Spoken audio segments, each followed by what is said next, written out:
Good afternoon, everyone. Today I'm going to make this little presentation about Ember.js and how to build Ember.js projects that are clean and are well structured, and how can that help you to build projects that are maintainable. So, first of all, my name is André Joaquim. You can find me in several social networks and stuff. This was work done by a designer here at Uniplaces, so you can see they have a lot of work.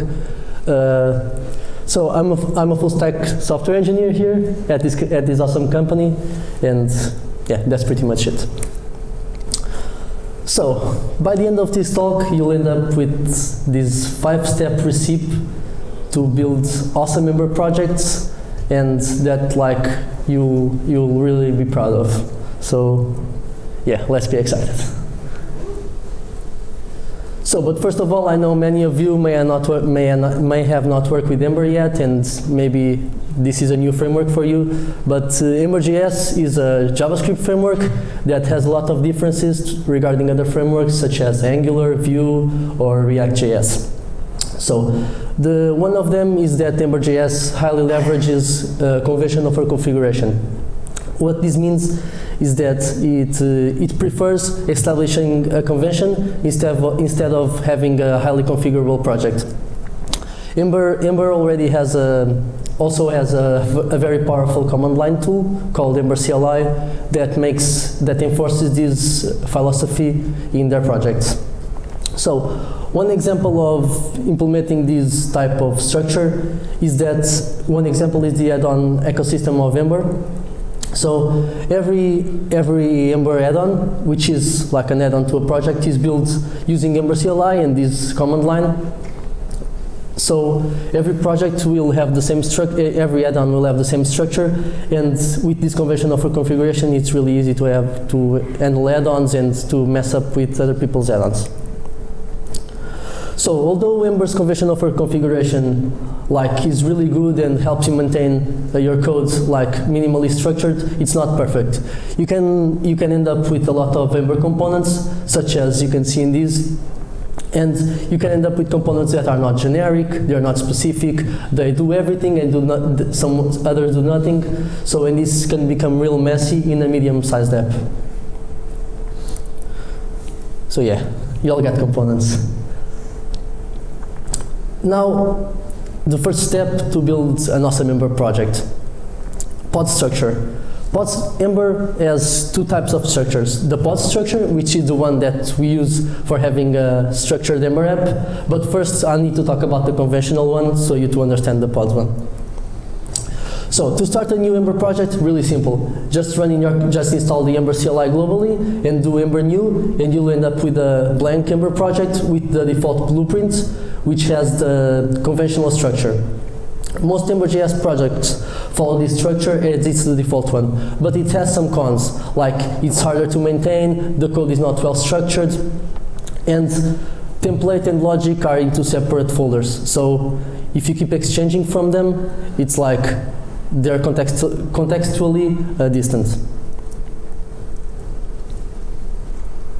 And this is the default structure for an Ember project. You can see there's a folder for the components that are responsible for the view, the controllers, helpers, there are some helpers, your data models, and routes and templates. These are the main folders.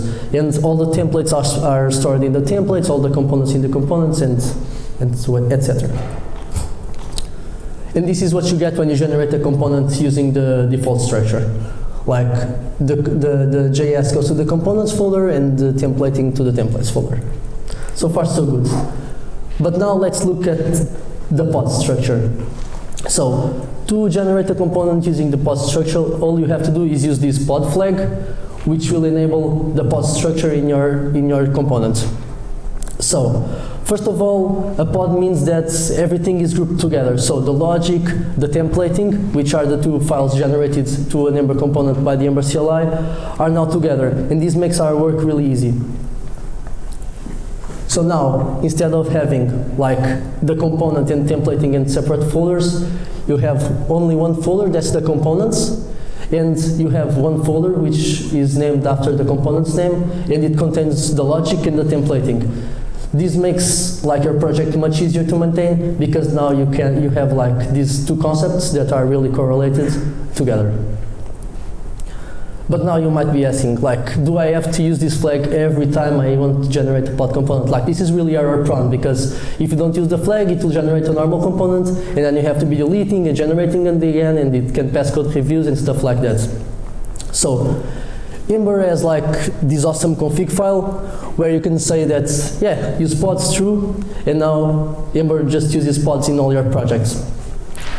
But before, like, establishing a true Ember project with pods, you also need to specify this little field in the config environment that says like it's the pod module prefix. So, but in practice, it's like the directory or in which you want to store the pods. So by default, like normally, Ember projects store their pods in the pods directory. So not that much exciting. So yeah, like concluding, Ember is already a great framework with its default structure, but using the pod structure makes it a great framework for maintaining your code and to have your logic and templating together. Now, some FAQ, some quick FAQ about this pod structure, like some questions that you might be wondering or not. But first question, what happens when you use the flag pods with the configuration file with use pods true? So what happens is like this weird stuff where you generate a normal component. So because the pod flag, like it negates the condition of the use pods, it doesn't generate a pod. It generates the opposite of what's defined in the configuration file. This might be a bit weird and like, but if you in the beginning you already state the use pods true, you never end up with using the pod flag. So another good question is, how does Ember know if you're using pods or non-pods? Because as you can see, you can generate with the flag, without the flag, and Ember accepts it all. So Ember has this really cool thing, that's the Ember resolver, which first will look for the pod structure in your project using the pod module prefix, and only then it will search for the initial project structure. If you want to know more about the Ember resolver, I can share some video with you from this awesome guy from Ember later on. So step 2, routable components. Like, I don't know if you have worked with Ember before or not. If someone raise your hand if you work with Ember. Like, now who knows what a routable component is? What is not? Yeah, because it doesn't exist yet. So routable components are like, I can say the holy grail of Ember developers. Because, yeah, it can also be called routable components, but like, these components, this type of component is one thing that's really desired by the Ember community, because as the time passes, controllers are being deprecated, and controllers contain a lot of used to contain a lot of the route route logic, but nowadays, like the controller only is used to maintain query parameters and stuff like that, and it provides another layer of abstraction that increases the learning curve for new Ember developers. So, Tom Dale, one of the Ember founders and creators, said that they wanted to introduce the idea of routable components that are components that are managed by the route. So what he wanted to say is that routable components will replace the route and the component of the route. So with this, he's saying that one route should only have one component, that is the routable component, that also contains the route logic. So all these concepts of route, component, and what is displayed in the route and stuff like that is like all abstracted in this routable component. So routable components don't exist yet, because I'll answer that later, but they have not landed in Ember yet. So, but just because they haven't landed, it doesn't mean that we can't learn from it and apply it in our projects. So, yeah, let's be smart. So, the idea of routable components is like one route renders one component, and we can already mimic that in our Ember projects. Essentially, this means that each route will render only one component, which will encapsulate the viewing of that route. So, first step, this is an example of one of our projects where we define this route, which is called description/amenities, for example. and it has the route.js and the templating of that route. So what we've decided to do is, for each route, we render only one component, which we affix the keyword page, just for, because why not? Because what it renders is a page. So, using this convention, we kind of mimic routable components in our current projects, which allow us to keep our components, our parent components or higher level components really well defined, and each route, like a new developer that comes into any project can know by the route's name which component it renders, which makes the integration in any project much easier. And this is like the component description that has an amenities page, and you can see there are other pages inside the description and stuff like that. So a little bit of FAQ in routable components. So first question, why hasn't this been implemented in Ember yet? Which is a very good question. So deprecating controllers is not really that easy because they're implemented as singletons and other stuff like that. And there have been other projects that are higher priority, like Limmer.js, which we might have heard already. And this is the main question. Also, with the introduction of routable components, Ember core team wanted to introduce another concept of angle bracket components, which you might already have heard about, and that's not ready yet. So when will this land in Ember, which is the big question? Nobody knows. When we were expecting it, but maybe it will land in Ember 3, Ember 4, it's not sure. Step 3, we're almost there. So DDAU stands for Data Down Actions Up. So in Ember projects, we pass the data down from the router to the component, but when it's time to mutate the data, where should we actually mutate it? Because components are responsible for the view, but they shouldn't be responsible for mutating the data. So when you do this in the component, this is called a two-way data binding. This is you passing the data down to the component and mutating it directly in the component where the data does not belong. So this is really good because you can do some actions in the component, you can mutate the data right away. It's really easy to do this.set and it sets the variable title with the title. This is really easy, but this can lead to some serious issues, you use this title in another component from a different page that's shared by the same route, and now you're mutating the title here and it's changing somewhere else, and you're what the hell is happening?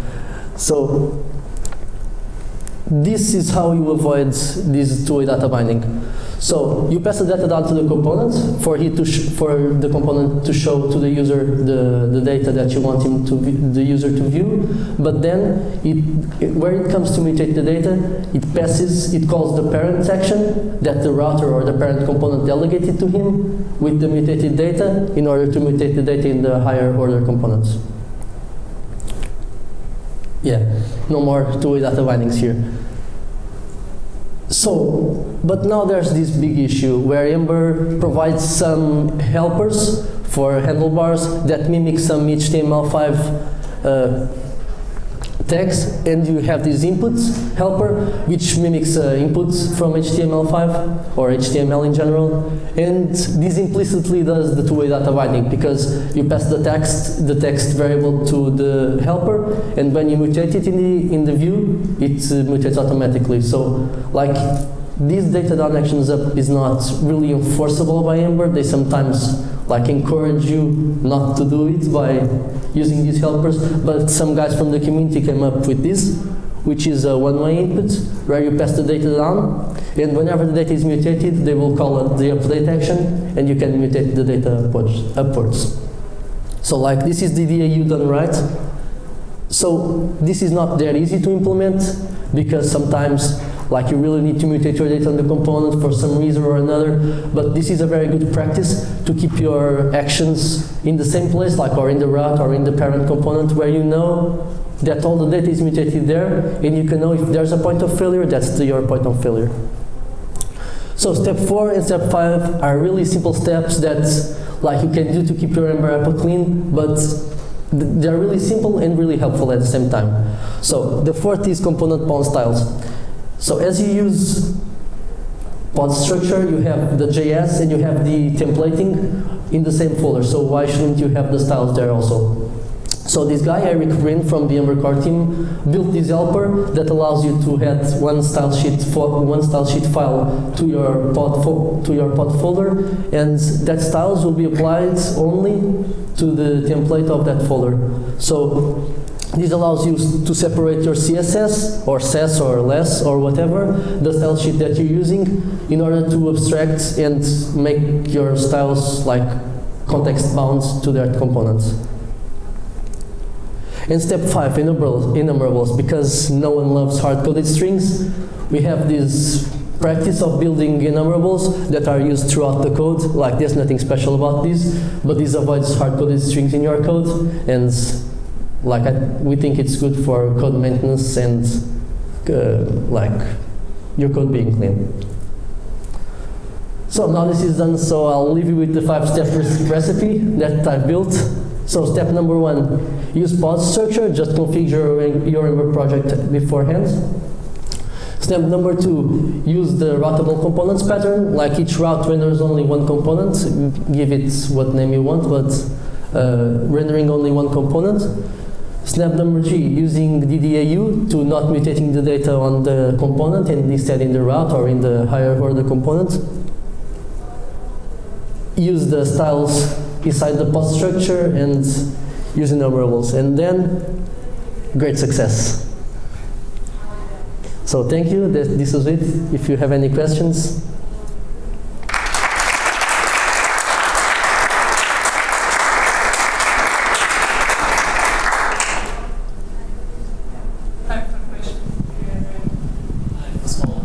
When you grouping by pods, would you put the tests also in there? The tests of a component, they are not separated for the templating and the component itself, so there is only one test file, so yeah, it's together. But could it live inside the pod folder? For now, I think not, but I'm not completely sure of that answer. We don't like the pod structure does not enforce it that way. It has a tests folder where you keep all the tests, acceptance, integration, unit tests, they're all there. But I don't think they can live inside the pod structure. That's a good suggestion though. Because then you get all the domain in there. Yeah, true. You mentioned Glimmer, and last week I saw a talk from the guy that created Ember. I don't remember his name, sorry. But he also created Glimmer.js. Yeah, Tom Dale. Have you? Yeah, that's it. Have you checked it? Are you guys at Uniplaces planning to move to it? Yeah, What are the Glimmer. considerations? Glimmer.js is already in Ember.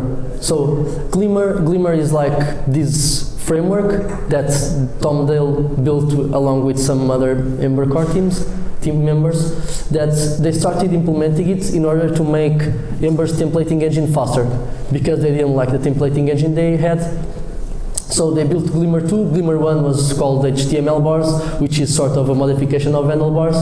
So Glimmer 2, they built it now as a separate framework with Glimmer components and stuff like that, but underneath, Ember already uses Glimmer as a templating engine. So like, I think we're not intending to migrate to Glimmer.js, but yeah, we're using Glimmer under the hood. Yeah. Okay. Yeah, thank you.